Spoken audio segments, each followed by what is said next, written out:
आपण पाहत आहात सत्यदर्शन न्यूज। अक्कलकोट तालुक्यातील चुंगी येथे प्रणिती शिंदे यांना युवकांचा प्रतिसाद। 42 सोलापूर लोकसभा मतदारसंघाच्या इंडिया आघाडीच्या अधिकृत उमेदवार प्रणिती शिंदे यांच्या प्रचारार्थ माजी मंत्री सिद्धाराम मैत्रे यांच्या व मान्यवर नेते मंडळी यांच्या प्रमुख उपस्थितीत अक्कलकोट तालुक्यातील चुंगी येथे भव्य जाहीर सभा संपन्न झाली। या सभेत हजारो ग्रामस्थांची उपस्थिती होती।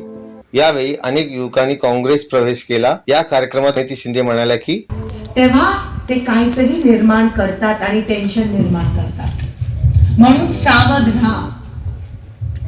आज त्यांना विचारा, जेव्हा ते येतील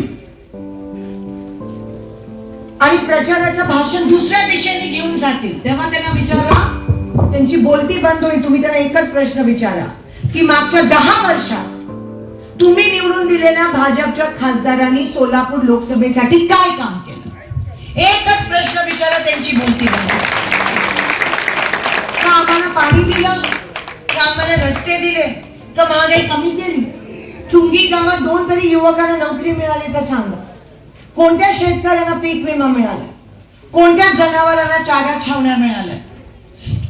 मंगळवेढा, पंढरपूर, मोहोळ त्या साईडला तुमचे लोक असतील, तुमचे नातेवाईक असतील, बघा किती तीव्र रोष आहे भाजपच्या विरोधात, पण टीव्हीवर दाखवत नाही। टीव्हीवर फक्त त्यांच्याच दाखवतात। पेट्रोल पंपला पेट्रोल भरायला गेल्यावर त्यांचाच फोटो, व्हॉट्सअप